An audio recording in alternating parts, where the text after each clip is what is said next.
করছেন ট্যালেন্টো এভিয়েশন।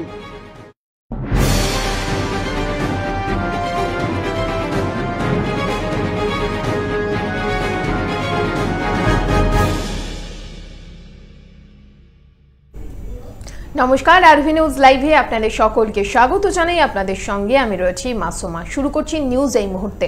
আর শুরুতেই নজর রাখবো যে খবরের দিকে। ডোনাল্ড ট্রাম্পের বড় ছেলে করোনা ভাইরাসে আক্রান্ত। তার মুখপাত্র এমনটাই জানিয়েছেন, যেমনটা জানা গিয়েছে চলতি সপ্তাহের শুরুতেই করোনা ধরা পড়ে জুনিয়র ট্রাম্পের। তারপর থেকেই বাড়িতে কোয়ারেন্টাইনে রয়েছেন ডোনাল্ড ট্রাম্পের বড় ছেলে। মুখপাত্র আরও জানিয়েছেন, জুনিয়র ট্রাম্প এখনো পর্যন্ত উপসর্গহীন, কঠোরভাবে কোভিড নির্দেশিকা মেনে চলছেন, চিকিৎসকদের পরামর্শ নিচ্ছেন বাড়িতে থেকে।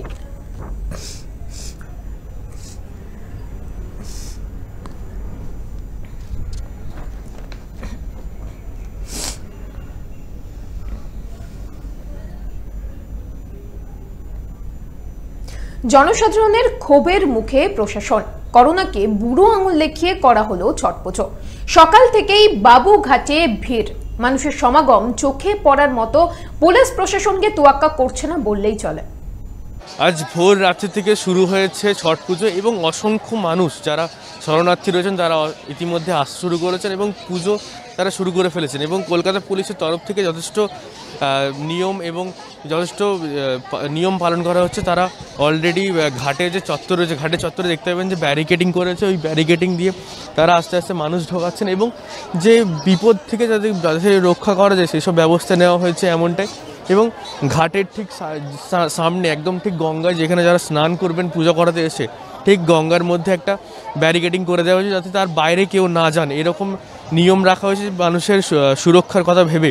এবং জল পুলিশের তরফ থেকে বারে বারে পেট্রোলিং করা হচ্ছে, জলের মধ্যে গঙ্গার মধ্যে পেট্রোলিং করা হচ্ছে এবং সমস্ত নিয়ম মেনে এই বছরের ছট পুজোটা করছেন সাধারণ মানুষ। এবং তার সাথে তৎপর রয়েছে কলকাতা পুরসভা এবং কলকাতা পুলিশ। রাজ্য তরফ থেকে যথেষ্ট তৎপর রাখা হয়েছে। যে কলকাতা পুরসভার তরফ থেকে যে 17টি ঘাট বাছা হয়েছিল ছট পুজোর জন্য, সেই 17টি ঘাটে ইতিমধ্যে ছট পুজো শুরু হয়েছে। তার সাথে রয়েছে কিছু ছোট ছোট জলাশয় যেখানে মানুষ এবছর ছট পুজো করতে পারছেন এবং যথেষ্ট তৎপরতার সাথে এবছর ছট পুজো করা হচ্ছে। আসুন জেনে নিই সাধারণ মানুষ কতটা এই বিষয়ে কতটা উদ্যোগে তারা খুশি এবং তাদের এই মতামত জানাটা জেনে নিই আমরা।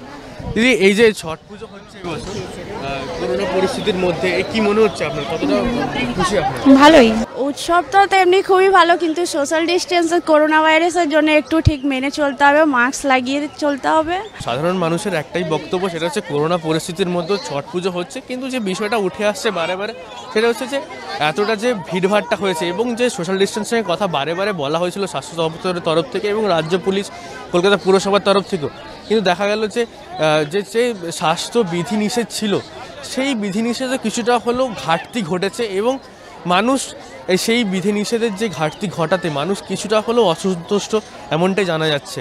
ক্যামেরায় নন্দ দের সঙ্গে সুরজিৎ বন্দ্যোপাধ্যায়ের রিপোর্ট, আরোহী নিউজ, কলকাতা। আসানসোলের বরাকর ছটঘাটে ভোরবেলা থেকেই মানুষের ভিড় চোখে পড়ার মতো। মানুষের এত ভিড়, করোনাকে উপেক্ষা করে জনসমাগম সেখানে। পুলিশ প্রশাসনকে তোয়াক্কা একেবারে করছে না বললেই চলে। ভক্তি ভরে সূর্য দেবতার আরাধনায় ব্রতী হন সকলে। এছাড়া আসানসোলের অন্যান্য ঘাটগুলোতেও শনিবার সকালে ছট পুজো করতে দেখা যায় ভক্তদের।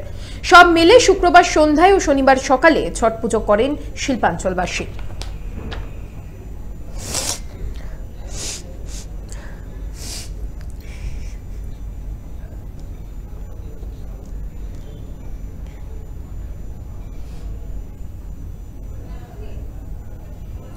ইন্ডিয়ান সুপার লিগের 7ম সংস্করণের দিন দর্শকদের উদ্দেশ্যে আবেগঘন বার্তা দিলেন নীতা আম্বানি। তিনি বললেন, এবারে সব আছে, শুধুমাত্র মাঠ ভর্তি দর্শক ছাড়া। শুরু হয়ে গেল ইন্ডিয়ান সুপার লিগের 7ম সংস্করণ। অন্যবারের মতো জাঁকজমকপূর্ণ উদ্বোধনী অনুষ্ঠান অবশ্য হলো না এবার প্রত্যাশা মতোই। তবে ভার্চুয়ালি নিজের বক্তব্য রাখলেন টুর্নামেন্টের সর্বময়ী কর্ত্রী নীতা আম্বানি। এই পরিস্থিতিতে মাঠে ফুটবল ফিরিয়ে আনার লড়াই থেকে শুরু করে টুর্নামেন্টের আকর্ষণীয় ফুটবলারদের নাম, নিজের বক্তব্যের মধ্যে দিয়ে টুর্নামেন্ট শুরুর সম্পূর্ণ জার্নিটাই দারুণভাবে ছুঁয়ে গেলেন তিনি। 2019 was a phenomenal year for our league. ISL was recognized as the Premier League in India and accepted as the member of the World League Forum. the City Football Group invested in Mumbai City, and FC Goa got a direct entry into AFC Champions League. Back home, our family grew as we welcome two historic Indian clubs, Mohun Bagan and East Bengal, to ISL. আর একই সঙ্গে ছুঁয়ে গেলেন অগণিত football সমর্থকদের মন।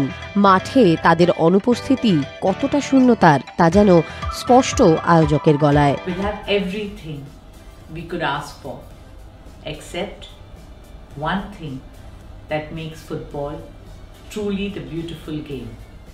You, the fans, who have come in such large numbers year after year and brought the grounds alive with your passion and support. We will miss you in the stadiums, but your safety is of utmost importance to us. হয়তো নেহাতি corporate ছকে বাঁধা বার্তা, তবু মহামারীর অন্ধকার পেরিয়ে আলোকোজ্জ্বল মাঠে football ফেরার আবেগটা খাঁটি সত্যি। এখন চ্যালেঞ্জ সাফল্যের সঙ্গে প্রতিযোগিতা শেষ করা। সেই চ্যালেঞ্জটাই যেন নিয়েছেন নিতাম মানি। স্পোর্টস ব্যুরো, আরোহী নিউজ। নিউজ এই মুহূর্তে এখন এই পর্যন্তই। অন্যান্য সব খবরের জন্য দেখতে থাকুন আরোহী নিউজ।